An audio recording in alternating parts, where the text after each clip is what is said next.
Hello, welcome to 1 in 8, a new podcast series brought to you by Sanford Health. I'm your host, Courtney Collin with Sanford Health News.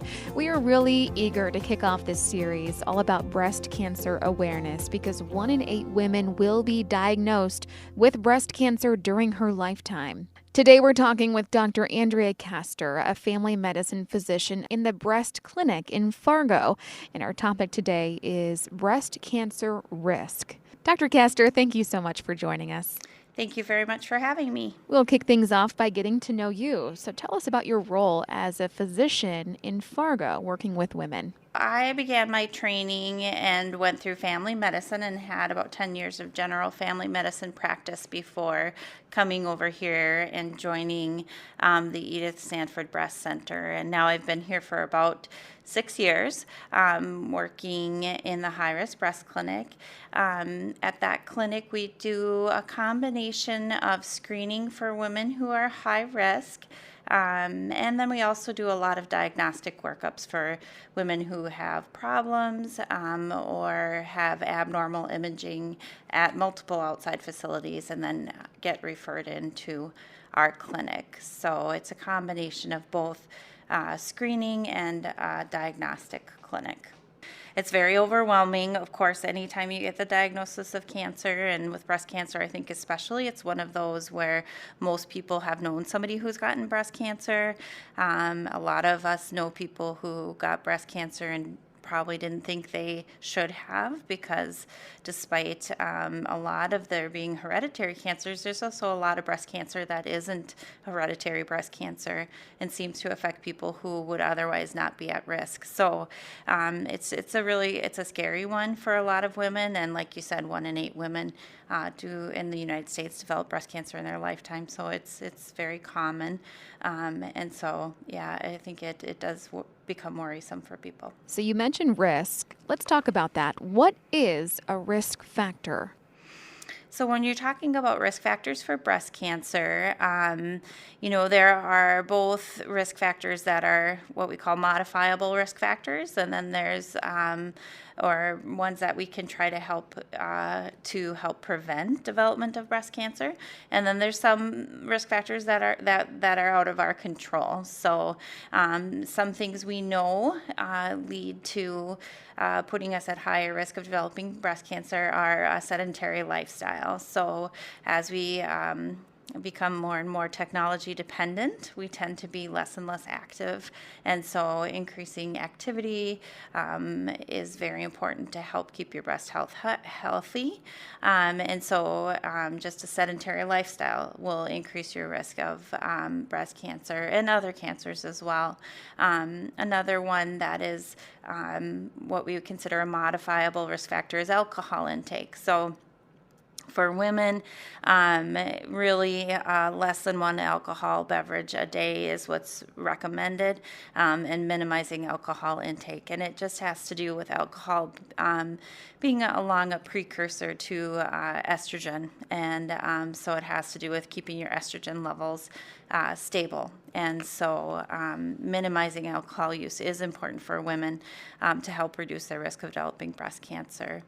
And then maintaining a healthy body weight, especially this is important after menopause for women who have that midlife weight gain that can increase their risk of developing breast cancer as well.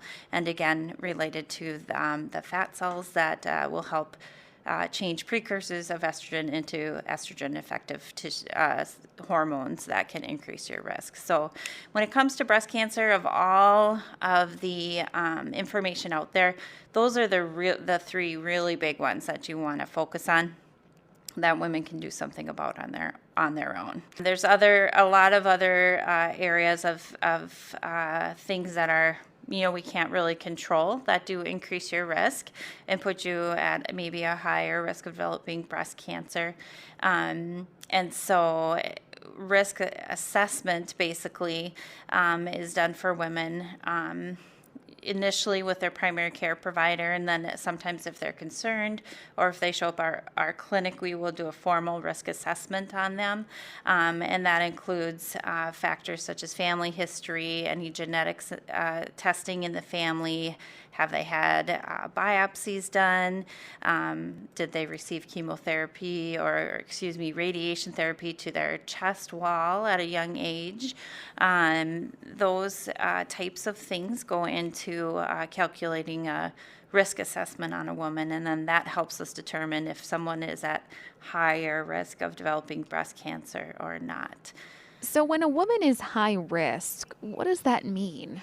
So we have different risk assessment models that we use, but in general, if you use a risk assessment model and include this type of information, also when they had their first period, if they've had children, how old they were, breastfeeding, those types of information, then also the density of their breast tissue on the mammogram. So we include all this information that I've talked about, and then it will give us a risk estimate for a woman for their lifetime risk of developing breast cancer. And for women who have a lifetime risk of 20% or higher, they are considered high risk. And women who are at around 12% is considered average risk. So that's the 1 in 8 number, right?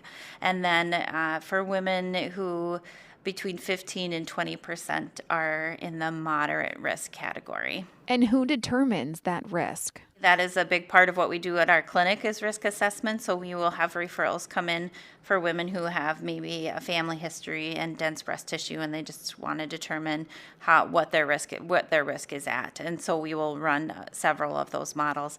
The geneticists in the genetics department do a lot of risk evaluation for women as well. They will run an extensive, kind of pedigree, and we'll run several models there too. So that would be probably the two most common places where women go to kind of get a formal assessment.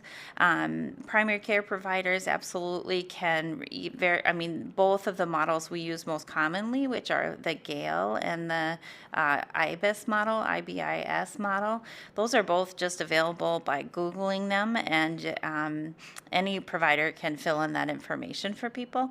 So it can also be done in your primary provider's office as well. So if a woman was deemed high risk, what changes to her lifestyle might she need to make versus somebody who is at a lower risk for breast cancer? Really, it's the same as the prevention ones. There's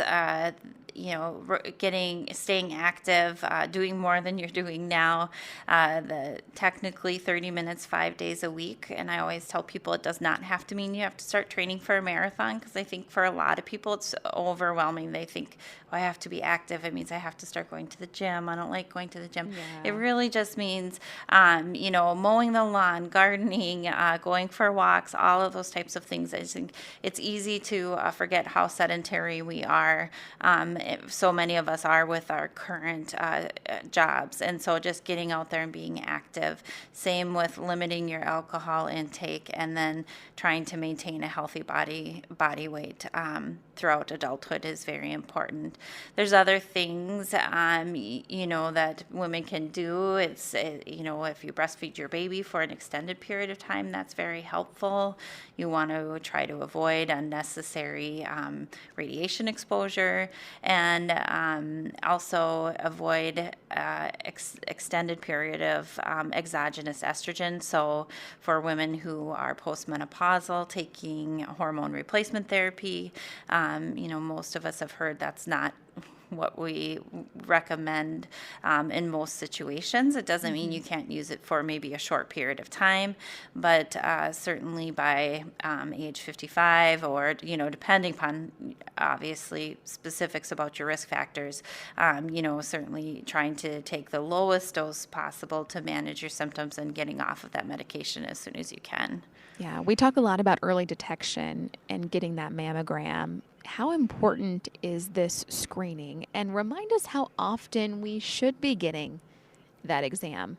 Yeah, for sure. So with breast cancer, with most cancers, and particularly this is true with breast cancer, finding it early does, you have more options for treatment when you find a breast cancer early, and use usually less invasive treatment. So for someone who finds an early cancer or a ductal carcinoma in situ, where the cancer is still within the duct and has not become invasive, in those situations, you don't need to use chemotherapy. You would just need surgical excision and sometimes radiation therapy. And so you can avoid chemotherapy altogether in those situations for the most part. So, the earlier we can find it, certainly the better. And then the smaller it is, the better outcome we have for that as well, and the more surgical options you have, and just more treatment options overall. So early detection helps improve outcome. The higher survival rate, the earlier you find it, and then also just more options that way. And so that is kind of a key behind the recommendations that Sanford has maintained, which is to start getting an annual mammogram at age 40 and continuing annually after that. There are definitely organizations out there that have changed their recommendations, and so they're depending upon who, if it's the American Cancer Society or the United States Preventative Services Task Force, both have different recommendations on when to start and how frequently to screen. But everybody agrees that you get the most benefit out of annual screening mammograms, the most years of life saved by doing that way, and also decreased mortality by doing an annual mammogram. Starting at age 40. And so we just feel with that as our top priority, that is the way to continue our practice. There are downsides. There are increased biopsy rates, increased stress associated with that. And so that's why some of the recommendations have changed. But overall, we like to keep our eye on the survival and the decreased mortality. And correct me if I'm wrong, but we should still be getting that annual mammogram regardless of whether we are high or low risk, right? I mean, even if we have no cancer in our family. Yes. We should still be getting the mammogram every year. Correct. Annual mammogram starting at age 40. And talk with your doctor. You can definitely, obviously, there's much more shared decision making in medicine these days, and you want to talk to them about the potential harms of having an annual mammogram. Say you are very, very low risk, and don't have any family history of cancer. You have your lifestyle. You're meeting all those goals, and you find you have one mammogram, and you find out you don't have dense breast tissue. If all of those things are lined up and you say, I don't want any extra radiation exposure, I would like to have one every 2 years. And to make an individual decision based on your preferences with your provider is very important. But we don't feel that everybody needs to follow the don't start till 50 or, those types of things, because we're going to miss cancers when we do it that way.